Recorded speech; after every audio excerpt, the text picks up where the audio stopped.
Hi, it's Laura at Comrini Teen Tarot and Books. Thanks for stopping by my channel today. Welcome or welcome back.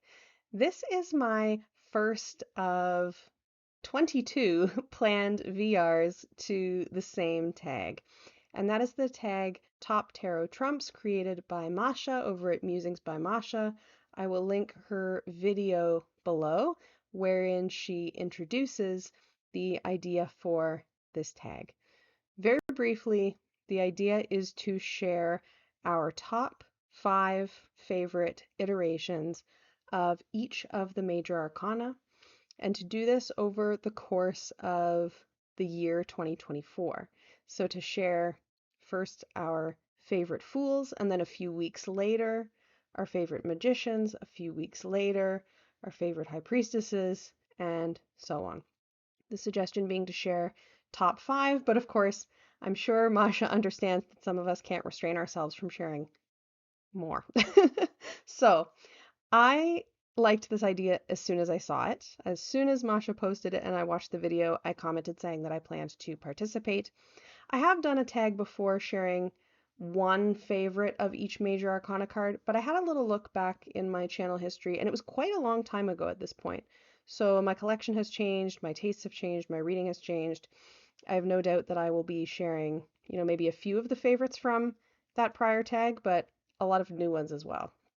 I am going to try to share a range of versions of each card in my VRs. I often like decks that are in one way or another non-traditional, we'll say. So that will definitely come through in my VRs. And I will timestamp below, but in a non-spoilering way. So I will come up with ways to refer to each of these cards and timestamp them based on a kind of description instead of the deck title. So there is a surprise. I have decided, for the time being, starting with the Fool, to stick with 5 and aim to stick with 5 across the series, but no promises. So I'm going to try. I have picked 5 Fool cards that I love to share with you. So without further ado, I will start with the Fool out of the 5 that I think is kind of the most traditional that I really love. And that is the Fool from the Dreaming Way Tarot. This deck is by Rome Choi and Quan Shina. It's a deck published by, I believe, US Games. It's been out for quite a long time now. These are the backs. And this Fool just makes me happy when I see them. I really like the fashions in this deck.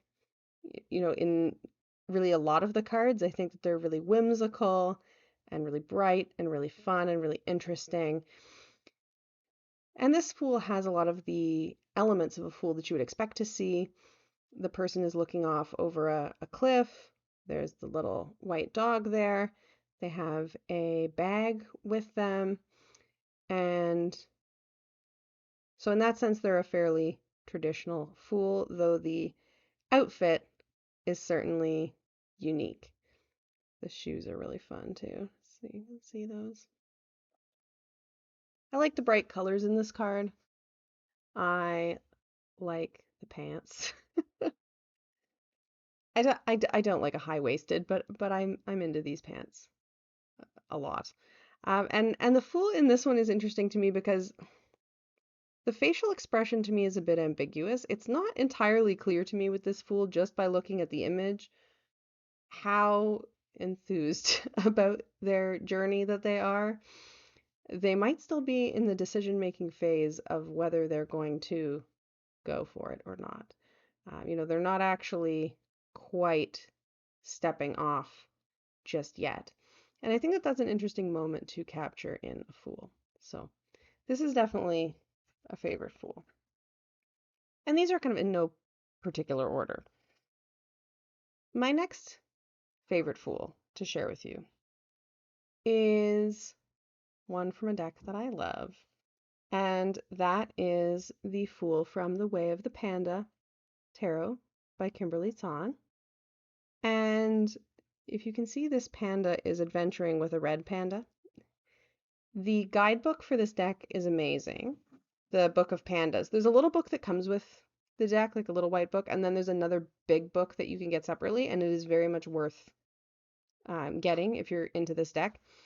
It talks about how, friends adventure together, and so the Fool and Little Red Panda are going on their adventure time together. I also really like the panda party hat. Now, animals wearing clothing and being in kind of really anthropomorphized um, poses and positions and things like that is not my favorite thing. It's not something I tend to go for in decks, really. But the panda party hat is explained in the guidebook as a magical hat that brings magic to your whole body all the way down to your feet so that you can walk right on by your fears and your anxieties. And when you feel like going on an adventure, you will jump at the chance and go. And the panda party hat gets brighter the more you wear it. The panda party hat is weather resistant and can be worn in all kinds of situations. It will stand up to a storm. And I just think that this is an amazing spirit for a fool to have. I like that the book emphasizes, the fool having a companion and friends traveling together.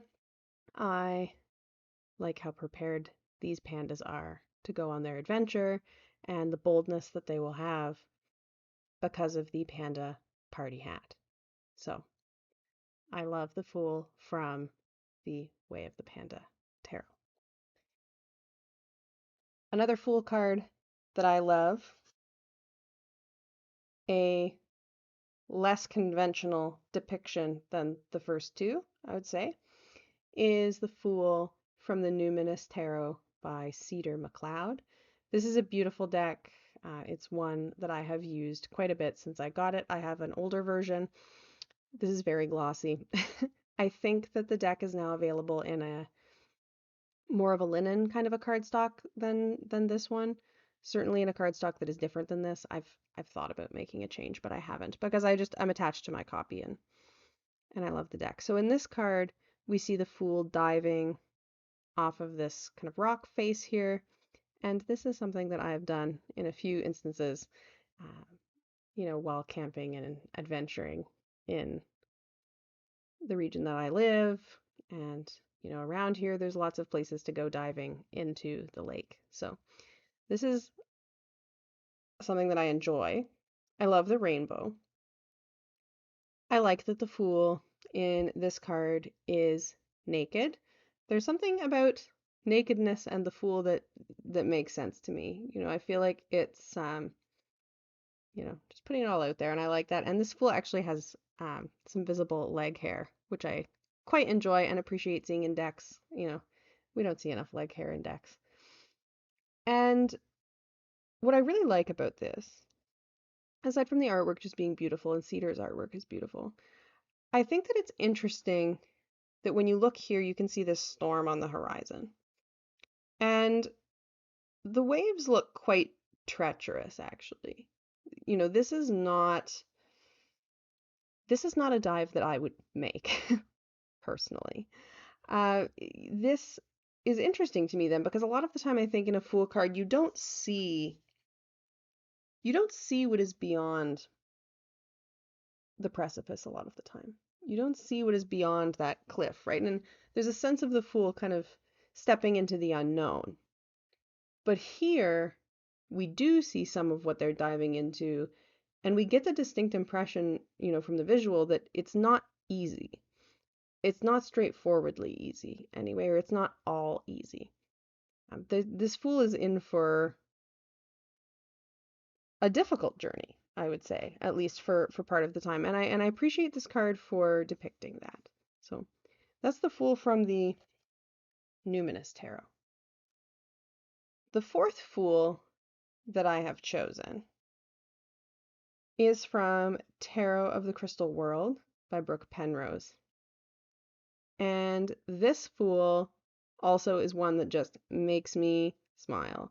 Here we have an older fool, which I love, and the fool is naked and playing music and frolicking. Like to me, this is a frolicking fool.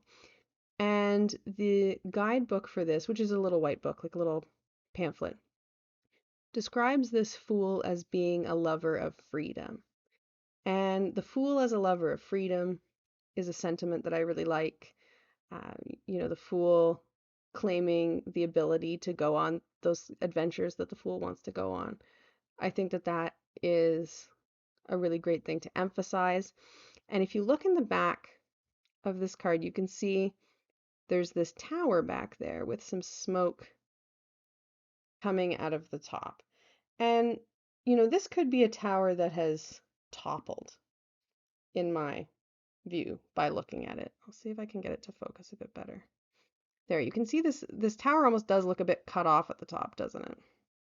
And so my first impression of this when I saw this was like, this is, after the kind of smash the system moment has happened, this is the celebratory frolic afterwards. And I think that that's an interesting choice for the fool. I also think that the fool, is really often not depicted as an older figure. This figure that, the age is ambiguous, but I would say they're definitely not really, really young. And I really like that because, if the fool is about new beginnings, that can happen at any age. If the fool is about setting off on an adventure, that can happen at any age. Openness to adventure, that's not age specific. And so I like seeing a range of depictions in the fool. And this one brings me joy. Last but not least, favorite fool. I chose the Great Lakes Tarot, and the artwork in this deck is by David Wilson. I really like this deck.